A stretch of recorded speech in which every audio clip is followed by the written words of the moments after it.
भाई मैं आपसे ये पूछना चाहता हूँ कि इस कोविड क्राइसिस ने, इस पेंडेमिक ने हम सबको हिला के रख दिया, हमारे वर्क शेड्यूल को हिला दिया, सब उलट पुलट हो गया।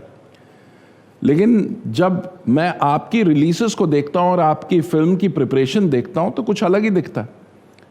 सबसे पहले आपने बेल बॉटम की शूट शुरू की, जब शूटिंग शुरू नहीं हुई थी। 300 लोगों के क्रू के साथ आपने वो शुरुआत की। आज की डेट में आपकी ये फिल्में तैयार हैं, सूर्यवंशी, पृथ्वीराज, अतरंगी। बेल बॉटम रिलीज हो चुकी है। तो इतने उथल पुथल के बावजूद भी आपका काम नहीं रुका, तो ये आपने कैसे मैनेज किया? देखिए, जब पेंडेमिक शुरू हुआ था तो बिल्कुल सब कुछ बंद हो गया था। सबके सब घर रह गए थे, सिवाय डॉक्टर्स अपने घर से निकलते थे लोगों को बचाने के लिए। पुलिस ऑफिसर्स ड्यूटी पे जो थे वो निकलते थे, आर्मी के जवान थे वो निकलते थे अपने काम के लिए, काम के अंदर रहने के लिए, देश की सेवा करने के लिए। इकोनॉमी में असर पड़ा था, ऑब्वियसली वो सिर्फ हमारे देश का नहीं, सारे देशों के इकोनॉमी में फर्क पड़ा। आहिस्ते आहिस्ते सरकार ने ये कहना शुरू किया कि मतलब काम तो करना ही पड़ेगा, बिल्कुल, काम तो रुक नहीं सकता। जैसे कि आपका काम है, आप घर बैठ के कर सकते हो, मतलब रेडियो जॉकी का काम है, एडिटर्स का काम है, वो घर बैठ के कर सकते हैं।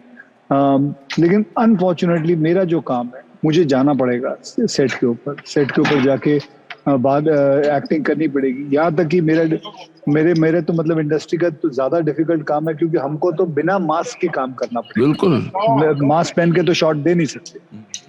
लेकिन हिम्मत रखें, काम करें। और मुझे आज भी याद है जब मैंने वासु भगनानी जी को फोन करके कहा कि सर शूटिंग कर सकते, वो उस वक्त लंदन में लॉकडाउन में थे। उनको मैंने तब पूछा था, सर लंदन में क्या क्या हाल चल रहा है? कहता है इधर खुल रहा है, लेकिन मैं बोला सर आप शूटिंग कर पाओगे? तो उन्होंने कहा कि हाँ जरूर कर पाएंगे, शूटिंग कर सकते हैं, मैं कोशिश करता हूँ।